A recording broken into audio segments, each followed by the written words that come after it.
오는 수요일 저녁입니다. 옛날 우리 선배 목사님들이 비 오는 수요일 저녁에 주님 재림하신다 했습니다. 나오기 싫은데 아마 농담인 것 같고요. 비가 오는 와중에도 주님 앞에 나온 우리의 발걸음이 복된 줄로 믿습니다. 우리 하나님께 찬송 올려드릴까요? 찬송가 235장 우리 하나님께 찬송드립니다.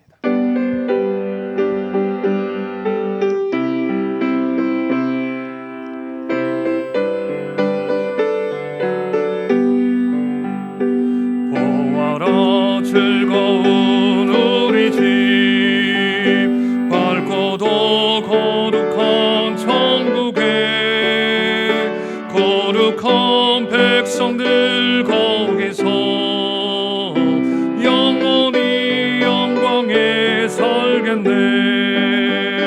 거기서 기쁘고 즐거운 집에서 거기서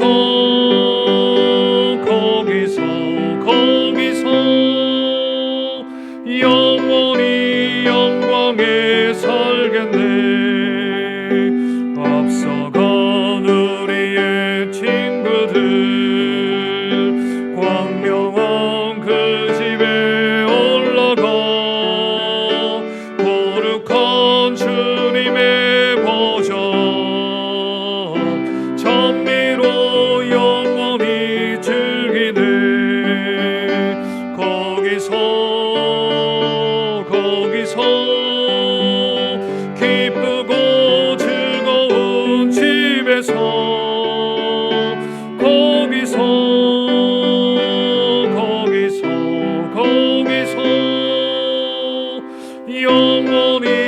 영원히 즐기네. 우리를 구하신 주님도 거룩한 그 집에 계시니 우리도 이 세상 떠날 때 주님과 영원히 살겠네. 거기서 기쁘고 즐거운 집에서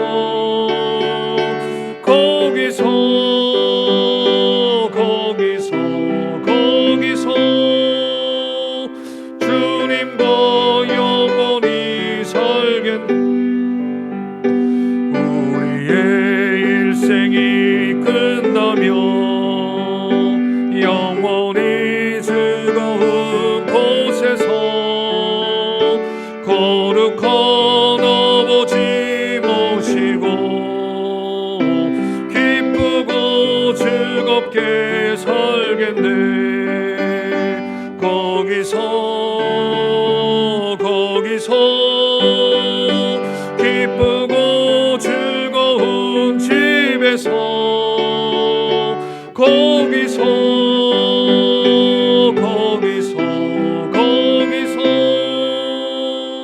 기쁘고 즐겁게 살겠네. 아멘. 우리 살아계신 하나님께 우리의 신앙을 고백합니다.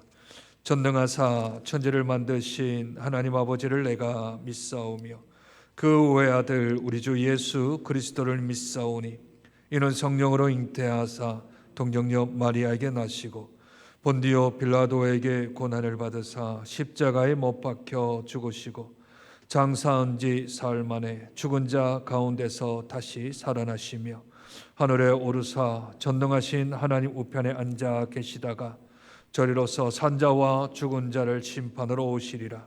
성령을 믿사오며 거룩한 공회와 성도가 서로 교통하는 것과 죄를 사하여 주시는 것과 몸이 다시 사는 것과 영원히 사는 것을 믿사옵나이다.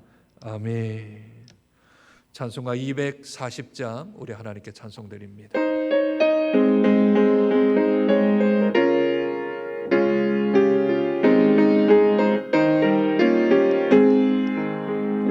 주가 맡긴 모든 역사 힘을 다해 마치고 맑고 밝은 그 아침을 맞을 때 요단강을 건너가서 주의 손을 붙잡고 기쁨으로 주의 얼굴 배우리.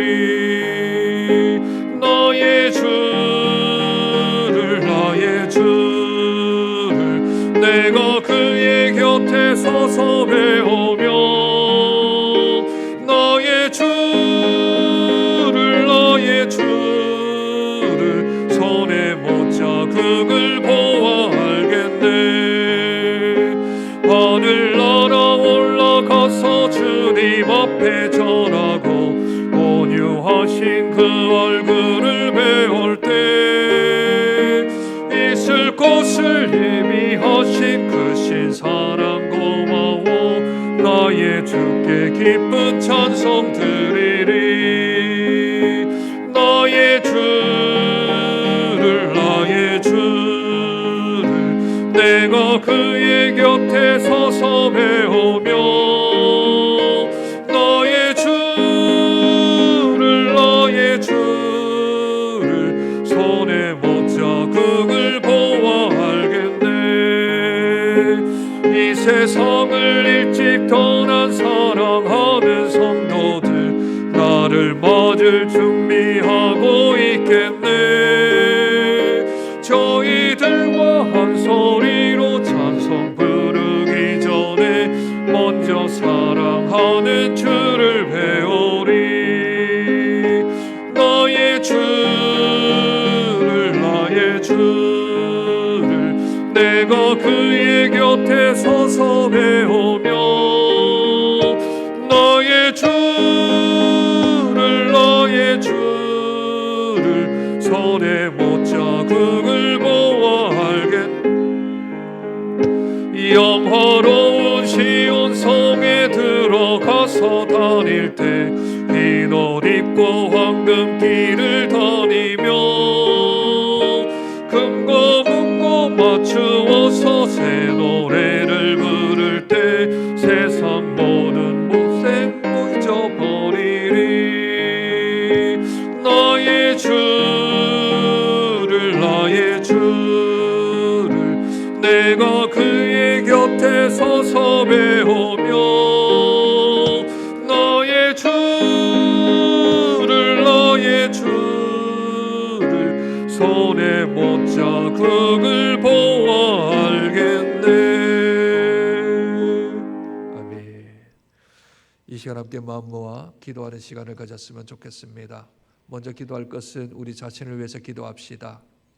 살아도 주를 위하여 주를 죽어도 주를 위하여 살아가는 우리들인데 내가 무엇을 하든지 어떤 일을 하든지 우리 하나님 앞에 충성스러운 일꾼으로 살다가 우리 주님 배울 때에 잘했다 착하고 충성된 종이라 칭함받는 우리들이 되어질 수 있도록 하루를 살아도 주를 위해 살아가게 하시며 우리에게 주어진 삶 호흡이 있는 날까지 우리 하나님 찬송하며 예비하며 경배하며 주님 기쁘시게 드리는 복된 삶을 살아가는 우리들이 되어질 수 있도록 위해서 기도해 주시기를 부탁드립니다.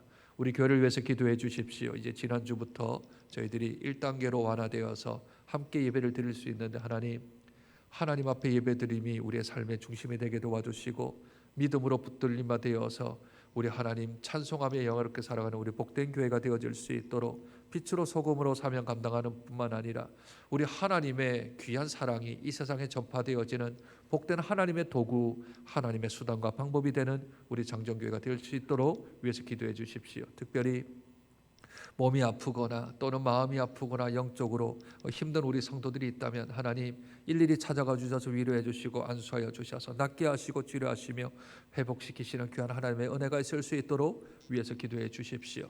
부산 땅을 위해서 기도해 주십시오.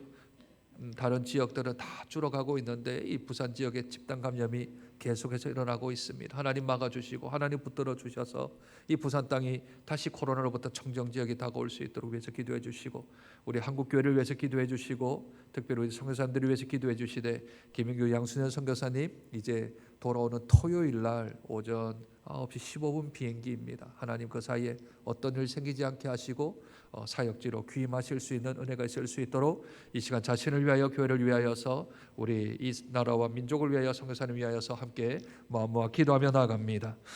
하나님 아버지 은혜와 사랑을 감사합니다. 복되고 거룩한 날을 허락하여 주셔서 오늘도 하나님 앞에 나와 예배하며 경배하며 찬송하며 주님 말씀 가운데 우리의 삶을 다시 한번 더 해석하며 살아갈 수 있는 복된 시간을 허락하여 주시니 감사합니다.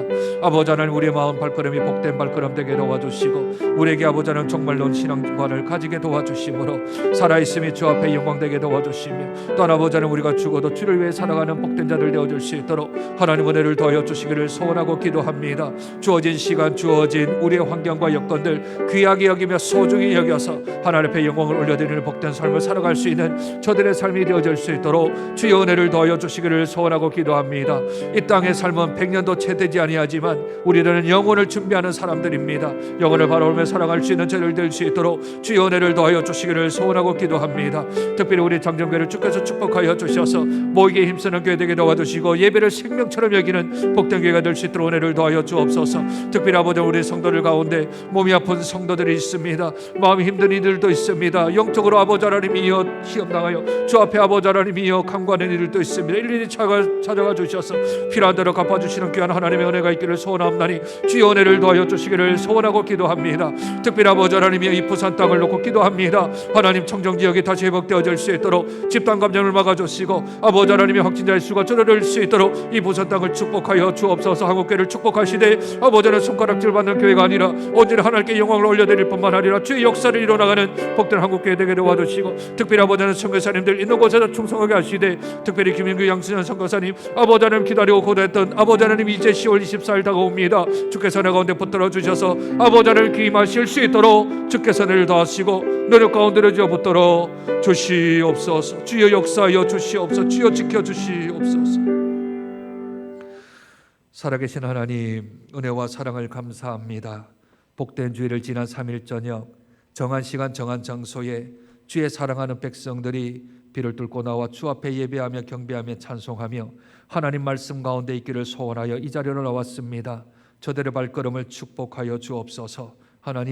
하나님께서 우리에게 복을 주시려거든 한 번이라도 예배하는 자에게 임하게 하옵소서. 한 번이라도 주의 이름을 부르는 자들에게 주께서 축복하옵소서.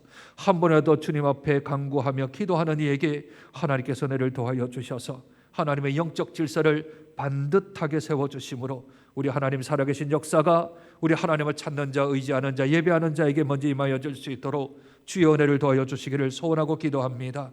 하루를 살아도 주를 위해 살아가야 하며 우리의 남은 여정 동안 우리의 호흡이 있는 동안 우리 하나님 기쁘시게 드리는 삶을 살아가는 복된 자를 되게 도와주시며 아버지는 정말론적 신앙관을 가지며 세상의 끝이 있듯이 우리 인생에도 끝이 있다는 것을 깨닫고 분초를 아끼며 주어진 시간들을 활용하여 우리 하나님께 영광을 올려드리는 복된 삶을 살아가는 저희들 될 수 있도록 주의 은혜를 도와여 주옵소서. 하나님 우리 사랑하는 성도들 가운데 몸이 아프고 또한 마음이 아프고 정신적으로 또는 영적으로 침체되어 있는 우리 성도들이 있습니까?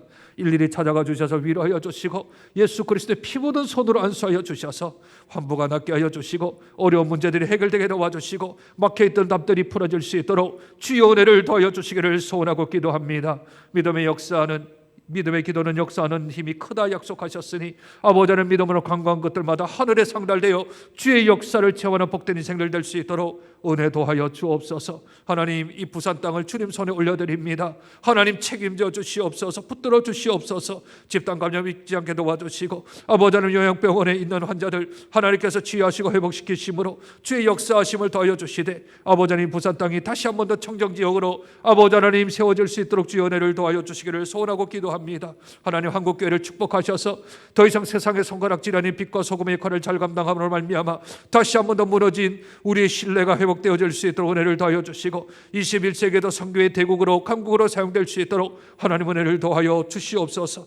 하나님 감사옵기는 우리 김인규 양순영 선교사님 이제 60주년 파송을 하여서 아버지는 출국을 앞두고 있습니다.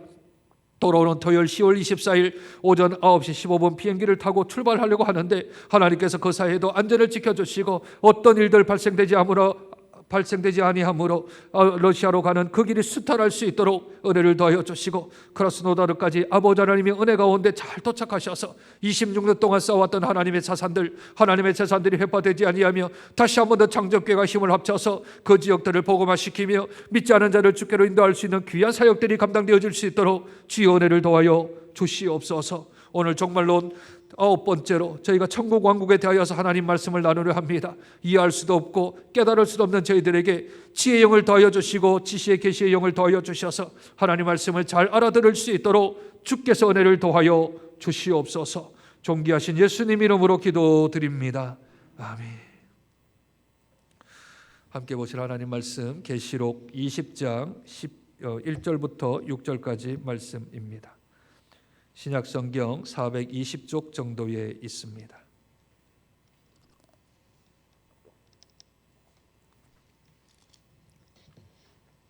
계시록 20장 1절부터 6절까지 말씀, 우리 말씀에 참여하는 의미로 한 절씩 교독합니다.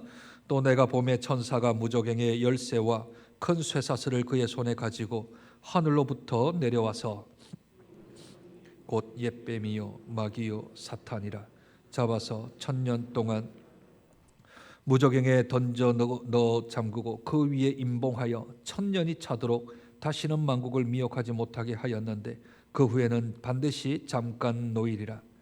또 내가 보좌들을 보니 거기에 앉은 자들이 있어 심판하는 권세를 받았더라. 또 내가 보니 예수를 증언함과 하나님의 말씀 때문에 목배임을 당한 자들의 영혼들과 또 짐승과 그의 우상에게 경배하지 아니하고 그들의 이마와 손에 그의 표를 받지 않은 자들이 살아서 그리스도와 더불어 1000년 동안 왕노릇하니 그 나머지 죽은 자들은 그 1000년이 차기까지 살지 못하더라. 이는 첫째 부활이라. 이 첫째 부활에 참여하는 자들은 복이 있고 거룩하도다. 둘째 사망이 그들을 다스리는 권세가 없고 도리어 그들이 하나님과 그리스도의 제사장이 되어 1000년 동안 그리스도와 더불어 왕노릇하리라. 아멘. 지난 시간 조금 어려운 내용들을 했는데 한마디로 좀 요약을 하고 오늘 천년왕국에 대한 이야기를 좀 진행을 할까 합니다. 지난주에 7인봉에 대한 이야기를 했을 때 첫 번째부터 네 번째 인에 대한 이야기를 했고, 다섯 번째를 건너 여섯 번째 인을 얘기를 했고요. 첫째부터 넷째 나팔과 대접에 대한 이야기들을 다 같이 아루었습니다. 신기한 듯이 그렇게 보시지 마시고 들었구나 하고 기억을 좀 한번 되살려 보시죠. 첫 번째 인부터 네 번째 인까지는 말들이 등장을 했고 탄자들이 등장을 했지 않습니까? 그래서 흰말 국가 간의 전쟁, 그 다음에 붉은 말 내란과 폭동 그 나라 안에서, 그리고 검은 말 기근, 그리고 청황색 말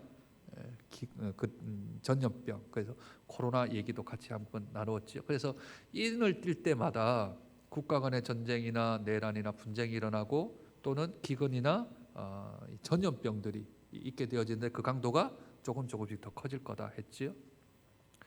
여섯 번째 인을 떴더니 자연재해들이 일어나기 시작을 했었습니다. 별이 떨어지기도 하고 하늘이 캄캄해지기도 하고, 그래서 계속해서 자연재해에 대한 하나님께서 이 땅에 재림하시는 심판의 날에 대한 이야기들을 좀 나누었지요. 그리고 나서 우리가 대접에 대한 이야기를 할 때는 나팔은 3분의 1이었고 대접은 전체였습니다. 첫 번째 나팔과 첫 번째 대접은 제일 먼저 바다에 관한 이야기들을 조금 했었습니다. 그래서 바다에 대한 오염이 있을 거고 더 물고기들이 살지 못할 거다 했었고요. 두 번째는 강과 물에 대한 이야기, 세 번째는 땅, 네 번째는 이 지상에 있는 부분들을 해서 환경 오염과 또 생태계 파괴에 관한 부분들이 3분의 1에서 이제 점차 커질 거다. 나팔이 진행되고 대접이 진행됨에 따라 생태계가 파괴돼서 사람이 살 수 없는 그런 죄성으로 말미암아 살기가 어려워지는 생태가 되어지는 게 하나님께서 이 땅을 심판하시는 징조다. 그런 이야기들을 서로 나누었지요. 네. 그 인에 대한 이야기와 또 대접과 나팔에 대한 이야기는 나중에 계시록을 우리 차근차근 하나씩 할 때 다시 한번 또 좀 정리를 해드리고 오늘은 어찌 보면 이 계시록에서 좀 어려운 이 천년 왕국에 대한 이야기들을 시작을 하려 합니다. 천년 왕국에 대한 이야기가 방대하고요, 또 내용이 많습니다. 그래서 제 생각에는 오늘부터 시작해서 한 4번, 5번은 수요일마다 해야 천년 왕국을 좀 정리를 조금 해야 할 것 같아요. 총정리를 하면 어떻게 되는가? 제일 끝장 한번 보실래요? 제일 끝장. 제일 끝장 보시면 도표가 하나 있죠? 네. 이 도표를 제가 한 4주, 5주 나눠서 이렇게 할 겁니다. 그런데 오늘은 이제 많이 못 가고 전천년설에 관한 부분들까지만 좀 이야기가 되어야 될 것 같고, 다음 시간에는 후천년설은 좀 적을 것 같고 무천년설은 조금 더 길 것 같고요. 그래서 천년왕국에 대한 내용이 이게 도표 하나가 이게 단데 이걸 이해를 시키려고 5주, 4주, 한 5주 어떻게 끊을지는 좀 잘 모르겠습니다. 그런데 그걸 다 설명하는데 이걸 다 설명을 도표를 마지막에 이 천년왕국설 비교 이 도표가 마지막입니다. 여러분들이 그냥 보시고 이해했다 그러면 천년왕국 오늘로 끝내도 됩니다. 근데 못 따라오시기 때문에 이게 어려워서 제가 하나씩 조금 차근차근 설명을 좀 해나가고 강의안을 좀 준비해서 드리도록 하겠습니다. 이제 들어가는 말로 한번 보실까요? 종말론과 관련해서 기독교인사에서 가장 큰 견해 차이는 천년왕국에 관한 것입니다. 천년왕국이란 그리스도가 성도들과 더불어 1000년 동안 통치하는 나라를 말합니다. 근거는 계시록 20장 4절 그리스도와 더불어 1000년 동안 왕 노릇하리라 라는 말이 분명히 나오지요. 그리고 오늘 우리가 20장 1절부터 6절까지 읽었는데 천년이라는 단어가 몇 번 나오죠? 4번 나옵니다. 4번. 이 6절 안에 4번이나 나오죠. 한번 따라와 볼까요? 2절 한번 보세요. 용을 잡으니 곧 옛뱀이요 마귀요 사탄이라. 잡아서 몇 년 동안이요? 1000년 동안 결박하는. 왜 1000년 동안 결박되냐면 천년 왕국 기간이기 때문에 이 사탄이 결박당한 상태로 있고요. 천년 왕국이 끝마치면 순간 결박당한 게 풀립니다. 그래서 마지막 발악을 하게 되어지고 불못으로 던져지게 되겠지요. 그래서 천년이 처음 그게 나오고요. 3절 한번 보시죠. 무정에게 던져 넣고 넣어 잠그고 그 위에 임봉하여 천년이 차도록. 천년이 차도록. 결박된 상태로 있다가 어디에 가요? 무저갱에 가잖아요. 그런데 이 천년왕국을 끝마치면 어디로 간다 그랬어요? 불못으로 간다 그랬죠. 무저갱과 불못은 조금 다릅니다. 잠시 잠깐 결박되어져 있는 상태가 무저갱의 상태고 불못으로 떨어진 건 영원한 둘째 심판을 완전히 당하는 상태입니다. 그래서 또 천년이라는 말이 나오지요. 그리고 4절 제일 끝에 한번 보세요. 그의 표를 받지 않은 자들이 살아서 그리스도와 더불어 1000년 동안 왕노릇하니 라고 나오죠. 6절 제일 끝에도 한번 볼까요? 그들이 하나님과 그리스도의 제상이 되어 1000년 동안 그리스도와 더불어 왕노릇한다. 그러니 1000년 동안은 1000년의 기간 동안 사탄은 어떻게 되어 있는 상태냐면 무저갱에 있고 결박된 상태에 있는 거고, 그리고 예수 그리스도를 참되게 믿는 사람들은 그리스도와 함께 왕노릇하게 되어지며 함께 거하게 되어지는 기간이 1000년이라는 기간입니다. 그런데 이 1000년을 숫자로 볼 건가 안 그러면 비유로 볼 건가, 그 1000년이 언제 임하는가, 지상에 임하는가 하늘에서 임하는가, 여러 가지 종류에 따라서 보는 관점이 다 다릅니다. 다 달라요. 왜냐하면 계시록은 이 20장의 천년왕국의 계시록은 어떤 사람들은 벌써 임했다라고 보는 사람도 있고 어떤 사람은 미래에 일어날 일이다 하니 아직까지 경험하지 못했던 사람들은 아직 여기에 대해서 잘 모르겠지요. 그러니까 견해가 다 다르다라는 겁니다. 그 견해가 성경적인 근거를 가지고 있으면 그 견해도 옳겠다, 저 견해도 옳겠다라고 인정을 해줄 뿐입니다. 아직까지 도래하지는 않았으니. 그러나 우리가 이제 가 보면 알겠죠. 예수님이 언제 재림하시는지 가 보면 우리가 살아서 재림을 하시든 또는 우리가 천국에 가 있는 동안 예수님이 재림을 하시든 간에 가 보면 어떤 설이 맞는 건지 더 잘 알겠죠. 그래서 이러한 견해가 4가지가 있는데 첫 번째는 무천년설.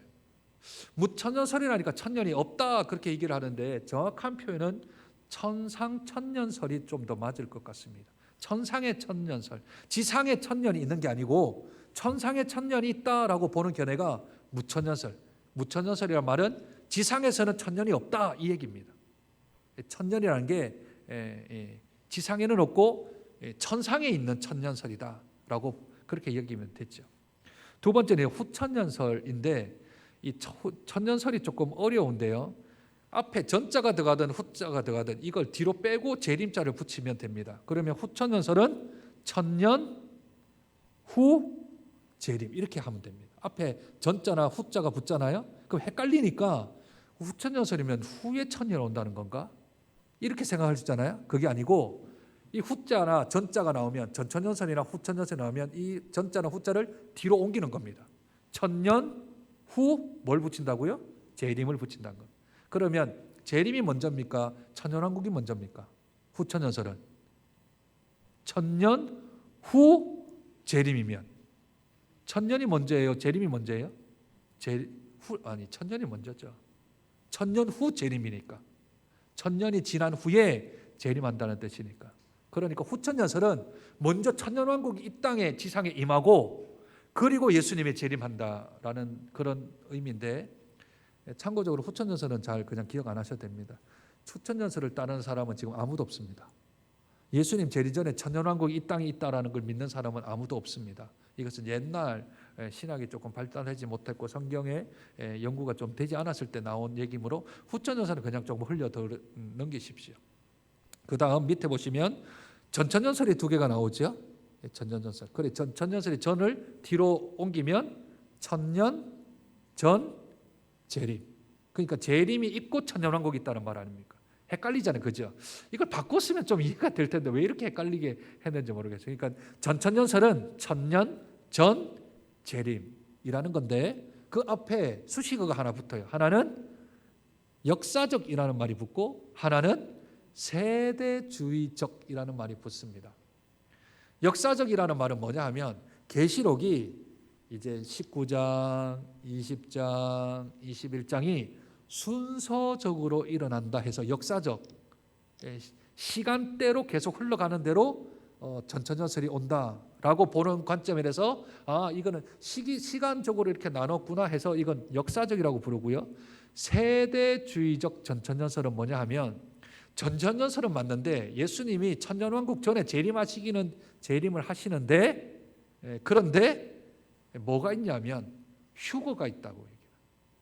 휴거가 공중 재림이 있다라고 보는 관점을 세대주의적 전천년설이라고 부릅니다. 그러면 이제 나는 어떤 걸 알고 있는가를 이제 천년왕국설을 배우면서 여러분들이 막 얘기를 하는데 이게 뒤죽박죽돼 혼잡이 돼 있어요. 어떤 사람은 나는 무천년설이야 하는데 말하는 거 보면 세대주의 얘기를 하고 나는 세대주의적 전천년설이야 하는데 역사적 전천년설을 얘기를 하고 자기는 전천년설이라고 얘기하는데 후천년설을 얘기를 막 하고 이게 막 헷갈리기 시작을 해요. 그런데 결과적으로 조금 전체적인 그림을 보면 후천년설은 이제 더 이상 사람들로부터 말이 없습니다. 그리고 사람들로부터 아주 이렇게 좀 많이 의견들이 종합되는 것은 두 가지인데 하나는 무천년설이고요. 또 하나는 역사적 전천년설입니다. 이 두 가지의 견해를 대부분의 학자들이 이렇게 좀 의견을 주장을 하고 있고요. 세대주의적 전천년설은 저와 여러분들이 옛날 1, 20년 전부터 목사님들한테 너무 많이 들었던 얘기들입니다. 너무 많이. 근데 그걸 세대주의적 전천년설이 아닌 역사적 전천년설로 알고 계시고 이게 더 성경적이다라고 이야기를 하는데 그것은 이제 조금 따져보면 좀 더 알 것 같고요. 각 네 가지에 대한 천년왕국설에 대해서 장점과 단점이 다 있습니다. 무엇 하나가 딱 완벽하게 딱 끊어지는 게 없고요. 무천년설도 역사적 전천년설도 또는 세대적 전천년설도 다 강점과 단점이 다 있습니다. 그런데 왜 세대주의적 전천년설에 대한 부분을 옛날에는 많이 가르쳤다가 지금은 안 하는가? 이 세대주의적 전천년설이 다 다미선교회나 또는 이 날짜를 계산하는 사람들의 다 대부분이 세대주의적 전천년설을 가져오다 보니까 사람들로 하여금 공포를 조성시키고 또는 이단들이나 또는 다른 피해들이 일어나기 때문에 이 부분은 저희들이 생각을 안 하고 성경적으로 조금 거리가 있습니다. 왜냐하면 만들어낸 게 너무 많습니다. 만들어낸 게. 왜냐하면 성경대로 만든 게 아니라 이것과 저것을 맞추다 보니까 이 만들어낸 게 제일 많은 게 세대주의적 전천연설입니다. 그런데 저를 비롯해서 저와 여러분들이 제일 많이 알고 있는 게 세대주의적 전천연설입니다. 그러니 이번에 기회에 한번 이제 좀 딱 정리를 좀 잘 해서 이것의 약점은 뭐고 저것의 약점은 뭐고 이것의 강점은 뭐고 저것의 강점은 뭔지 좀 잘 선택을 해서 그 나름대로의 약점과 장점이 있지만 그 중에 나는 이게 조금 더 나은 것 같아, 성경적으로 조금 더 받아들이기가 나은 것 같아 라고 받아들이시면 좋겠습니다. 개인적인 저의 견해도 있지만 이것은 다 성경에 기반을 하고 있기 때문에 저는 이쪽입니다라고 이야기는 하지는 않겠습니다. 그냥 여러분들 한번 충분히 마음문을 한번 열어보시고 한번 들어보시고 그리고 나서 나는 이런 쪽이 더 낫겠다라고 말하는 것. 나는 무천년설이야, 나는 역사적 전천년설이야, 나는 세대주의적 전천년설이야. 그걸 틀렸다라고 말하기가 좀 어려운 게 다 장점과 단점이 다 있기 때문에 그렇습니다. 그러나 어떤 게 더 성경적이냐라고 묻는다면 거기에 대해서는 또 이제 이야기를 해드릴 수가 있겠죠. 본격적으로 한번 들어가 봅시다. 2번 천년왕국의 장소와 시기 문제입니다. 이제부터는 좀 정신을 차리시고 들으셔야 됩니다. 2번에 1번입니다. 천년왕국의 장소 문제는 천년왕국 논쟁의 핵심이라고도 할 수 있습니다. 새하늘과 새 땅이 도래하기 전, 그러니까 새하늘과 새 땅, 신천지는 이건 다 동일합니다. 왜냐하면 천년왕국이 끝마치면 신천지가 새하늘과 새 땅이 오니까. 그러니까 이것은 동일한데 그러면 천년왕국이 어디냐라고 얘기를 했을 때 이게 이제 논란이 되어지는 것이지요. 그래서 무천년설은 지상 천년왕국이 없고요, 전천년설이나 후천년설은 지상에 천년왕국이 있습니다. 무천년설은 천년왕국 자체가 없다는 의미가 아니라 아까 뭐라 그랬나요? 지상에 천년왕국이 없고 어디 있죠?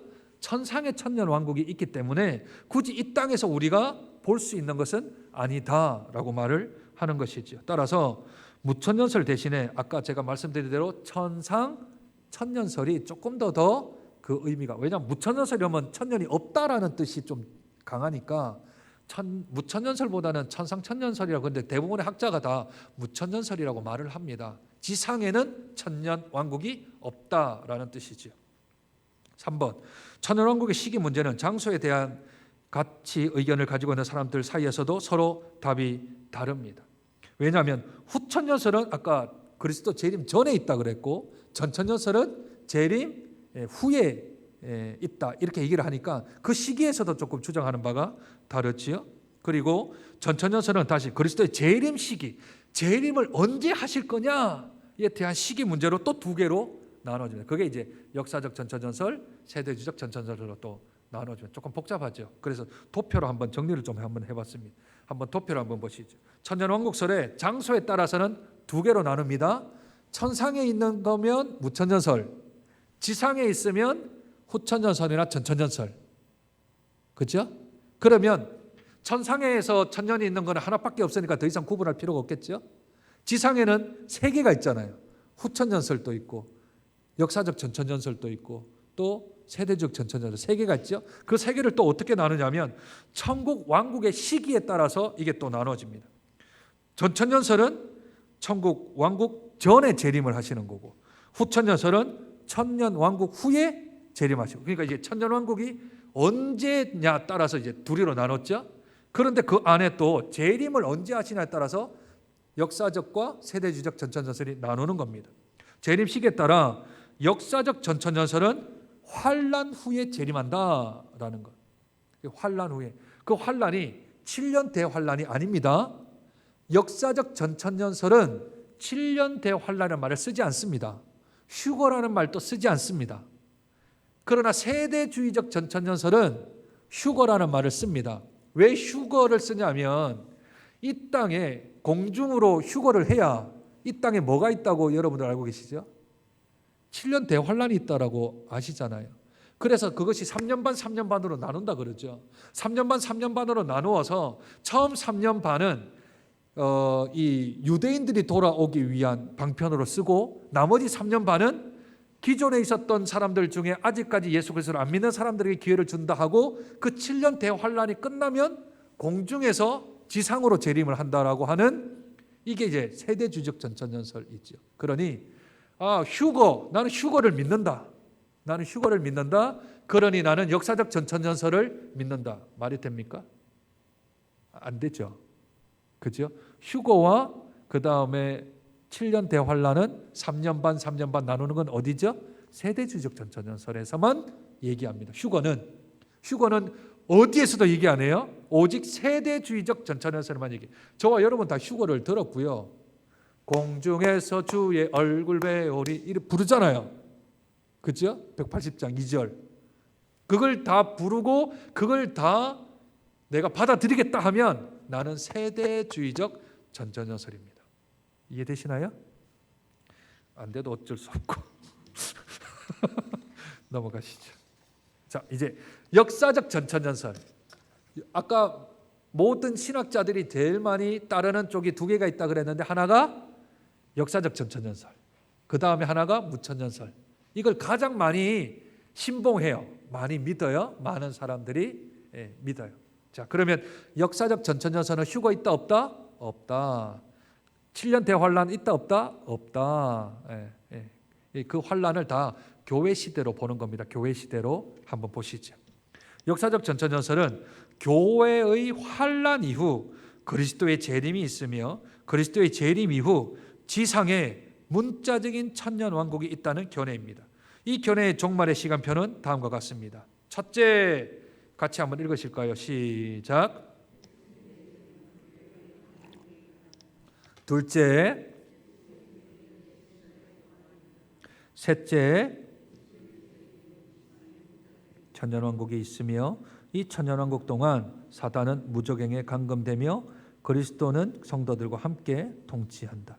넷째, 천년왕국의 끝에 사탄이 잠시 무적행에서 풀려나 반역을 꾀하다가 최후에 멸망당한다.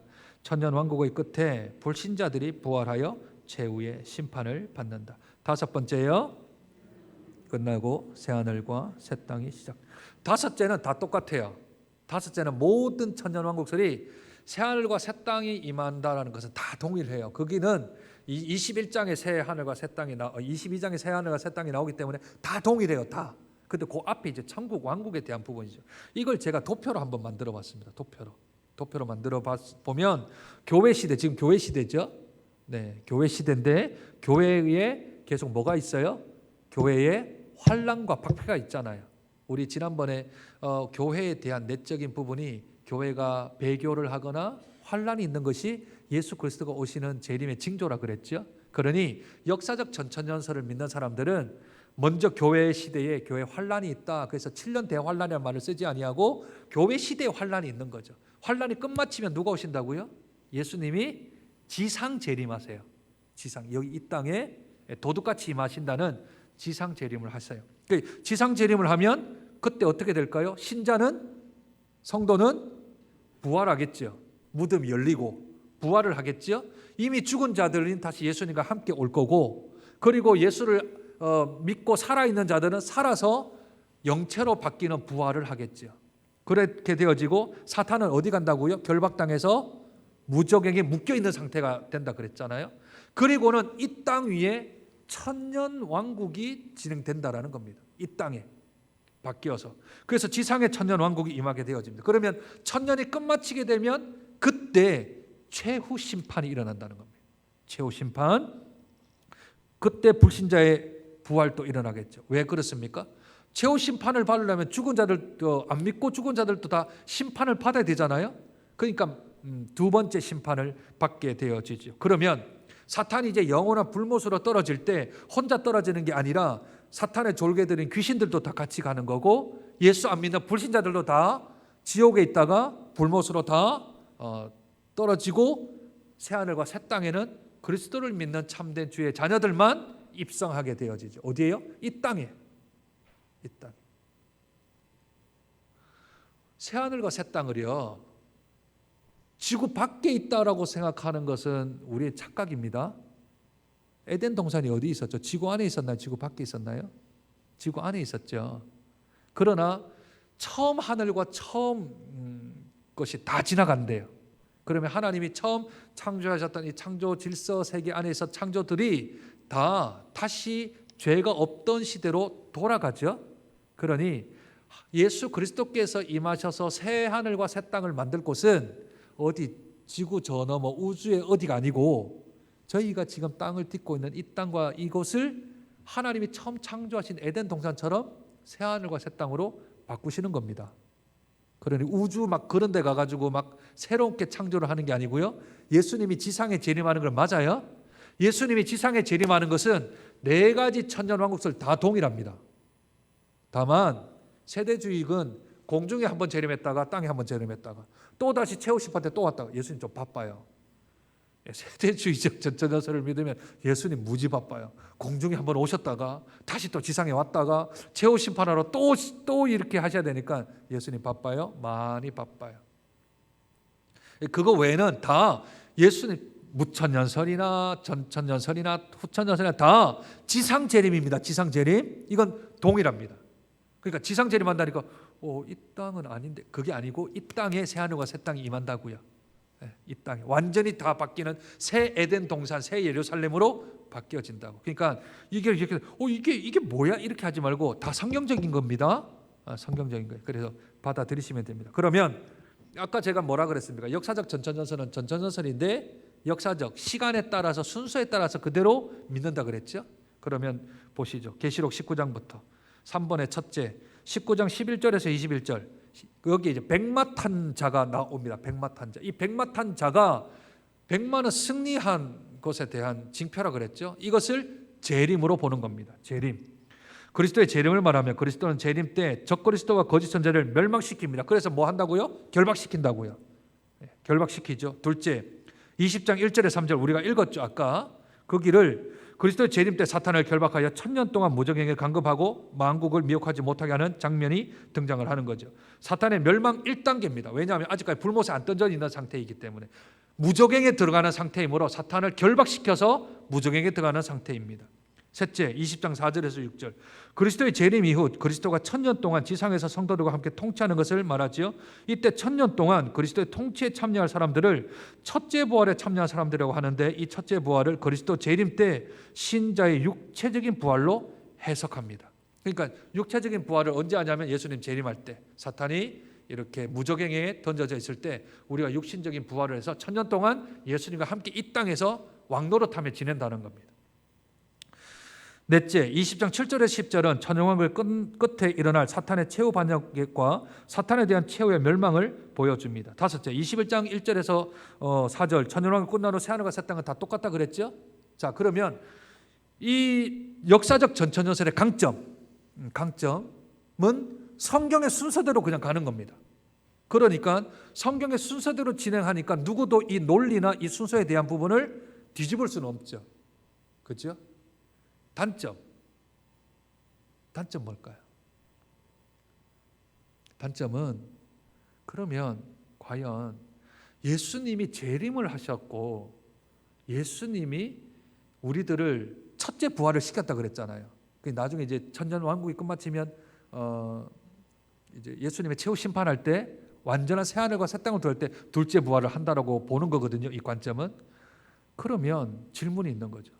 예수님이 재림을 하셨고 사탄은 결박을 당해서 무적에게 있는데 그러면 천년 왕국 기간 동안 왕노릇 하는 것은 맞는데 그렇다면 예수님과 우리가 천년 왕국 기간 동안 있을 때 사탄은 지금 뭐 하고 있냐는 겁니다.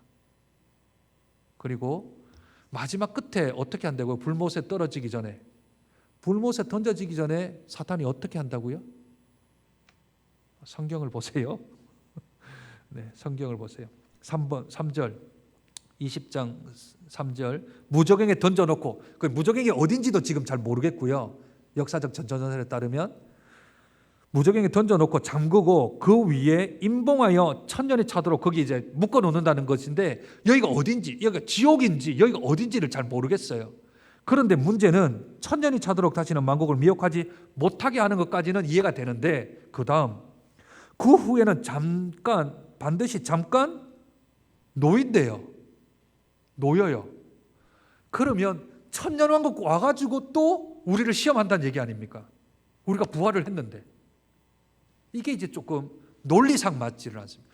순서상은 맞는데 논리상으로 첫 번째 부활을 했고 예수님이 재림했는데도 불구하고 사탄이 결박당하고 있다가 마지막 끝에 천년이 찰 때쯤 풀어져 가지고 우리를 또 미혹한대요.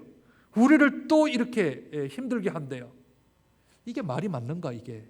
과연 예수님의 재림이 그런 건가? 라고 하는 의문점이 남는 겁니다. 장점은 성경대 순서대로는 맞아요. 이게 착착착착 들어맞아요.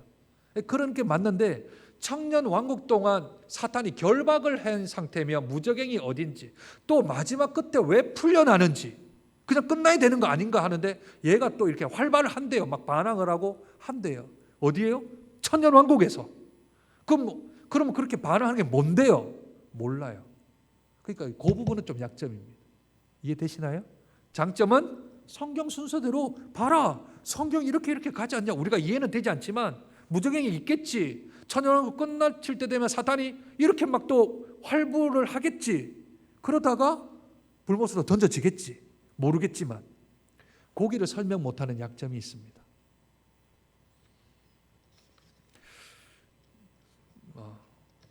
그렇게 가지요. 그렇다 치고. 네 번째, 세대주의적 전차전설. 이제 세대주의적 전차전설하고 역사적 전차전설은 19장, 20장, 21장, 22장이 순서대로 간다. 이게 역사적 전차전설이구나. 예수님의 재림이 1000년 전에 있다. 그래서 1000년 전에 재림하셔서 함께 이 땅에서 천년왕국을 누린다는 것은 동일합니다. 그런데 이 세대주의적 전차전설은 그 앞에 한 단계가 더 있어요. 뭐 있다 그랬어요 아까? 휴거를 하니까 세상에는 뭐 있어야 돼요? 우리가 공중으로 들림받고 나니까 밑에 뭐 있어야 되죠? 대환란이 있어야 되잖아요. 휴거한 상태에 지금 지상에는 뭐가 있는데 그러면 그러니까 설명할 길이 없어서 만들어낸 거죠. 세대적 전차전설 한번 보겠습니다. 1번 세대적 전차전설은 교회 환란 이전 성도를 위한 그리스도의 공중 재림이 있으며 7년 뒤에 그리스도가 성도와 함께 지상 재림을 위하여 문자적인 1000년 동안의 천년왕국이 이루어진다는 견해입니다. 이들이 주장하는 종말의 시간표는 다음과 같습니다. 35페이지 첫째 우리 같이 한번 읽으실까요? 시작.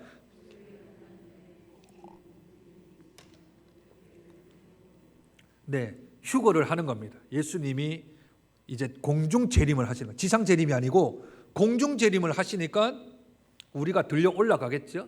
몸무게하고는 상관없습니다. 영체로 바뀌니까. 여기서는 제가 제일 무거울 것 같은데 저도 소망이 있습니다. 90kg가 넘어도 들림 받습니다.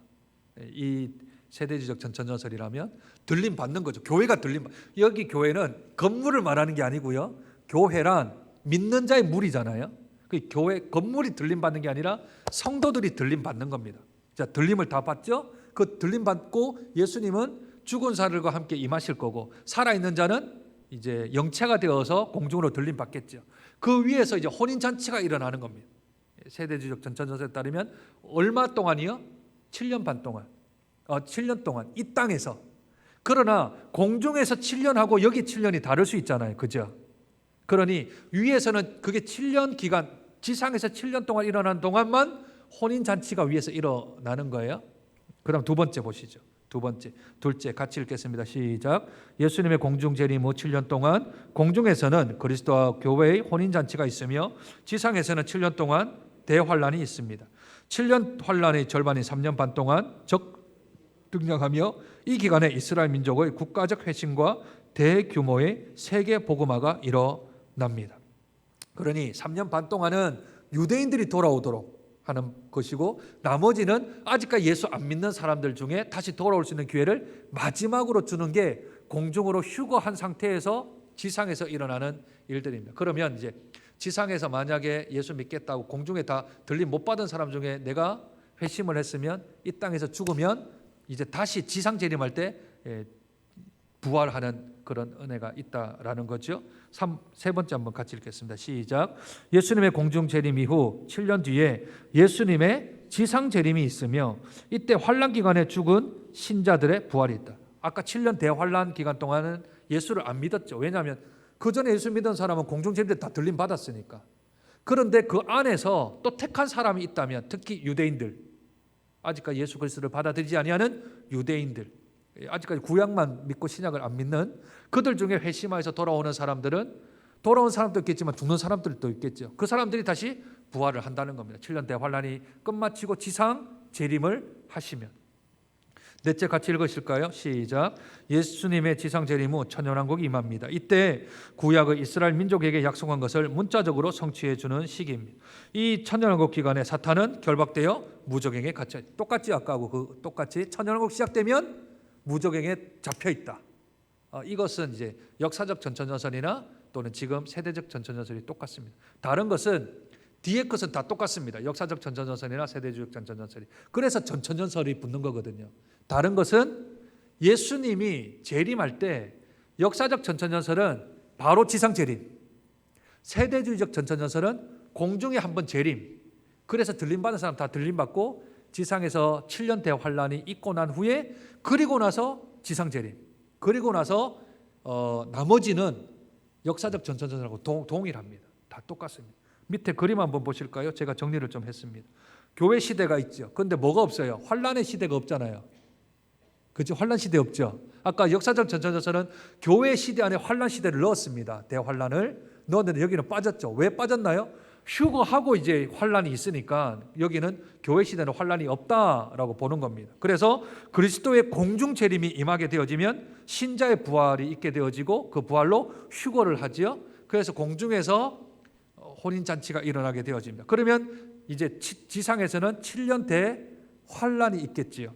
이 환란 기간 동안 이제 아직까지 예수 안 믿은 사람들이 다시 돌아오거나 유대인들이 돌아오는 그 기간들이 있게 되어지고, 그것이 마치게 되면 예수님이 이제 지상 재림을 하게 되어집니다. 지상 재림하면 똑같죠. 신자의 부활, 그 대신에 환란 날에 죽은 자들, 대환란 때 죽은 자들이 다시 부활하게 되어지는 것은 역사적 전천전설하고 조금 다른데, 사탄이 결박당해서 무적행에 감금되는 것부터는 뒤에 것은 똑같습니다. 그렇죠? 네, 똑같습니다. 그러면 밑에 정리를 한번 해보시죠. 계시록 19장 21절의 해석, 시간적인 순서로 일어난다고 해석합니다. 첫째, 19장 11절에서 21절, 아까 백마탄 왕자, 이 백마탄 왕자를 그리스도의 재림을 말하고, 그리스도의 재림은 적 그리스도와 거짓 선지자를 멸망시키는 건 똑같습니다. 20장 1절에 3절, 그리스도의 재림 때 사탄을 결박하여 천년 동안 무정에 감금하고 만고를 미혹하지 못하게 하는 장면이 있습니다. 이것이 사탄의 일절, 아까 똑같지요? 자, 20장 4절에서 6절입니다. 그리스도의 재림 이후 그리스도가 천년 동안 지상에 통치하는 것을 말하는데, 이때 역사적 전천전설과 다른 것은 대환란 이후에 있기 때문에 세대주의적 전천전설은 유대인들을 회복하는 시간이 따로 있다는 겁니다. 역사적 전천전설은 그게 따로 없습니다. 대환란이 없기 때문에. 교회 환란 시기 때 유대인들이 돌아오면 돌아왔지, 예수님 재림 전에 유대인들은 다 돌아올 사람은 돌아온다는 얘기고, 세대주의자들은 아니다. 예수님이 공중 재림할 때 기회를 준다. 그래서 천년왕국 때 유대인들이 다 같이 함께 들어갈 수 있는 하나님께서 기회를 준다라고 보는 게 세대적 전천전설주의입니다. 나머지 내용은 똑같습니다. 그렇다면 이 전천전설이 가지고 있는 약점, 아까 말씀드렸듯이 천년왕국 기간 동안 사탄이 결박을 당한 상태가 어떤 건가에 대한 부분이 조금 어려움이 있죠. 또 하나 더는, 강점은 뭐냐면 데살로니가 전서 4장 17절, 그 후에 우리 살아남은 자들도 그들과 함께 구름 속으로 끌어올려 공중에서 주를 영접하게 하시리니 그리하여 우리가 항상 주와 함께 있으리라 했죠. 데살로니가 전서에서. 그러니 이 세대주의적 전천전설의 강점은 데살로니가 전서와 찬송가 180장 공중에서 주의 얼굴 배오리 하는 것과 합치면 이게 더 논리성이 있다라는 겁니다. 그죠? 네. 데살로니가 전서 4장과 연결시키고 찬송가를 연결시키면 세대주의적 전천전설이 이 성경 시간상에도 맞고 데살로니가하고도 맞다라고 보는데, 그때 가장 큰 문제가 있습니다. 공중 휴거에 대해서 계시록에서는 단 하나도 언급하지 않습니다. 지금 역사적으로 한다면 앞에 공중 재림하는 게 예수님이 재림을 하실 때 19장에 백마탄 자가 온다면서요. 재림을. 그런데 그걸 공중재림과 지상재림을 계시록에서는 설명하지 않아요. 계시록에서는 지상재림만을 설명을 합니다. 공중재림은 데살로니가하고 합쳐보니까 이들이 신학적으로 만든 내용입니다. 그리고 7년 대환란이 계시록상에서는 등장하지 않습니다. 그건 다니엘서에 나오는 얘기입니다. 다니엘서에 나오는 이야기인데 이 이야기를 서로 종합해가지고 짜집기를 해서 어떤 신학을 만들어낸 겁니다. 세대주의적 종말론은. 그러니까 강점은 다니엘서 또는 데살로니가 전서하고 연결시킬 때는 요 세대주의적 전천전설이 옳은 것 같은데 계시록으로만 보면 전혀 공중재림, 휴거, 7년 대환란이 만들어냈던 이야기들. 자기들의 이걸 맞추려고 하니까 세대주의적 전천전설을 맞추려고 하니까 이건 임의적으로 만들어낸 이야기들이므로 성경에 조금 벗어날 수 있는 가능성이 있고요. 공중의 휴거에 대한 부분을 얘기하다 보고 7년 대환란을 계산하다 보니 자꾸 세대주의적 전천전설은 날짜를 정하려고 하는 경향이 있습니다. 언제다. 1999년 9월 9일 오전 9시다. 몇월 며칠 언제다 하는 날짜 계산해가지고 이걸. 왜냐하면 휴거를 하니까 다 모여 있어야 된다라고 얘기를 하는데 예수님도 마지막 날에 대한 이야기를 함께 모여 있어라 너희가 휴거 당할 거다 이런 얘기를 단 한 번도 하신 적이 없습니다. 그러니 세대주의적 전천전설은 조금 인위적으로 만들었다 하는 표가 많이 나고 또 세대주의적 전천설을 강조하다 보면 성도들에게 어찌 보면 불안을 좀 조성을 시키고요. 휴거에 관한 이야기가 있으니까 또 어찌 보면 사람들을 결집시키는 내용들이 있어서 세대주의적 전천설을 거의 대부분이 이제 이단들이 좀 많이 사용을 합니다. 그러나 출발점은 침례교회에서부터 시작을 했고 감리교회에서부터 시작을 한 겁니다. 이제 그런데 세대주의적 전천전설을 이 감리교나 또는 침례교회에서 가르치다 보니까 이게 좀 성경하고 안 맞는 부분이 있다 보니 후에 세대주의적 전천전설을 조금 더 발전시켜서 보다 더 성경적으로 좀 맞도록 하자 하고 만든 게 역사적 전천전설입니다. 이해가 되시죠? 그래서 옛날에는 무천전설도 없었고요. 전천전설과 후천전설이 있었는데 후천전설은 아무리 봐도 성경을 봐도 이게 예수님이 재림이 천년왕국 후에 재림을 하신다는 게 이게 도대체 성경으로는 안 맞으니까 그것은 이제 조금 사라졌고요. 무천전설이 이제 후천전설도 아니다, 전천전설도 아니다. 그럼 무슨 건가 하고 이제 연구를 해낸 게 이제 무천전설, 천상천전설이 나중에 등장을 했고 그 전천전설은 세대주의적 전천전설, 휴거와 또 7년 대환란 이 이야기를 하다가 그 감리교나 또는 침례교 신학자들이 아무리 봐도 이건 성경하고 조금 멀다 해서 후대에 발전을 시켜놓은 게 역사적 전천전설입니다. 그러니 전천전설과 후천전설에 대한 대안으로 무천전설이 나왔고 세대주의적 전천전설에 대한 대안으로 역사적 전천전설이 나와서 지금 많은 사람들이 대부분 생각하는 것은 천상천년설, 즉 무천년설을 좀 많이 신뢰하고 또는 역사적 전천년설 19장, 20장, 21장, 22장 휴거 없고 대환란 교회 시대에 다 있다라고 보는 관점에서 그렇게 하는 따로 유대인들을 위하여서 시간을 주고 하지 않고 그냥 교회 시대가 끝마치게 되면 예수님 재림하시면 이 지상 재림하시면 바로 유대인들도 그 앞에 믿어야지 재림하고 나서 유대인들의 기회를 주는 건 없다라고 보는 게 역사적 전천전설입니다. 제가 설명을 드릴 수 있는 것은 여기까지입니다. 나머지는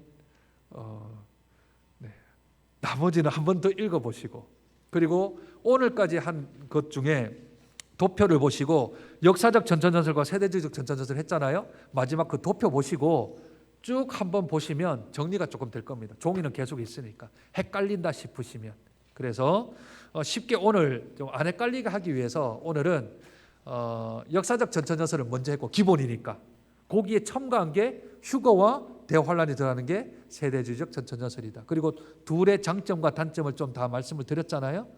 그래서 그 부분에서 취사 선택이지 이게 맞다 저게 맞다는 앞으로 일어날 일들 재림은 일어날 일이 아니니까 보다 더 성경적으로 좀 더 맞다. 내가 그것은 장점은 요만큼이고 단점은 요만큼이라 생각하는 대로 내가 취사 선택하면 되는 겁니다. 이건 딱 정해진 게 아니고요. 그래서 다양한 성경적인 강점도 있고 약점도 있기 때문에 뭐가 맞다 하는 것은 이제 주님 재림하시고 이제 천국 왕국이 임해봐야 내가 맞잖아 이렇게 이제 그거는 좀 더 시간이 좀 있어야 할 것 같아요. 그러니까 다 성경적 근거를 가지고 있고 후천전설 빼고 나머지는 성경적 근거들이 있기 때문에 한번 마음을 좀 이렇게 넓게 여시고 이렇게 천국 천년 왕국에 대한 논쟁이 이렇게 있구나. 그러나 중요한 건 주님은 재림하십니다. 그리고 천년왕국도 존재합니다. 천년왕국이 끝마치면 새하늘과 새 땅이 들어가게 되어집니다. 주님 재림하는 날이 우리의 첫째 부활입니다. 그리고 주님이 우리가 새하늘과 새 땅으로 들어갈 때 두 번째 부활을 하게 되어지는 겁니다. 그리고 모든 승리의 끝은 사단과 예수 그리스도를 믿지 아니하는 자들은 다 무저갱에 있다가 불못으로 다 들어가게 되어지고 우리는 새하늘과 새 땅으로 들어가잖아요. 결국은 우리가 승리하게 되어집니다. 왜냐하면 벌써 예수께서 십자가에서 부활로 승리를 이미 이루셨기 때문에 그때 D-Day, V-Day 얘기 드렸죠? 그것처럼 승리를 이루셨는데 완전한 승리를 위하여서 지금 우리들은 예수의 재림 때까지 나아가는 겁니다. 공통분모는 뭐라고요? 예수님이 이 땅 지상에 재림하신다. 두 번째, 지상 재림하시면 우리는 다 부활한다. 세 번째, 천년 왕국이 끝마치면 우리는 새하늘과 새 땅에 영원토록 주님과 함께 살아간다. 라는 것은 모든 천년설의 공통분모입니다. 그러니 이 공통분모는 변하지 않습니다. 그러니 주님이 오시는 날이 다가오면 다가올수록 우리가 앞에서 보았던 징조들, 자연재해 또는 환경의 파괴들 또는 기근이나 전쟁이나 내란이나 전염병 같은 것들이 더 강해지면 강해질수록 이제 교회의 환란 시대가 끝마치고 이제 주님이 재림하시는 날이 다가오는구나 라고 여기면 됩니다. 여기까지만 할게요. 왜냐하면 앞으로 한 3-4번 더 해야 되거든요. 천년왕국. 그래서 집에 가셔서 도표 한번 보시고 정리를 좀 잘 해놓으시면 제가 설명을 해드릴 때 훨씬 더 조금 더 할 거고 글을 읽으시는 것보다는 도표를 보시고 이해를 하시는 게 훨씬 더 빨리 이해가 조금 더 되실 것 같습니다. 주기도문 하시지요. 하늘에 계신 우리 아버지여, 이름이 거룩히 여김을 받으시오며 나라의 임하옵시며 뜻이 하늘에서 이루어진 것 같이 땅에서도 이루어지이다. 오늘 우리에게 일용할 양식을 주시옵고 우리가 우리에게 죄전자를 사하여 준 것 같이 우리 죄를 사하여 주시옵고 우리를 시험하지 말게 하시옵고 다만 악에서 구하옵소서. 대개 나라와 근세와 영광이 아버지께 영원히 싸움나이다. 아멘.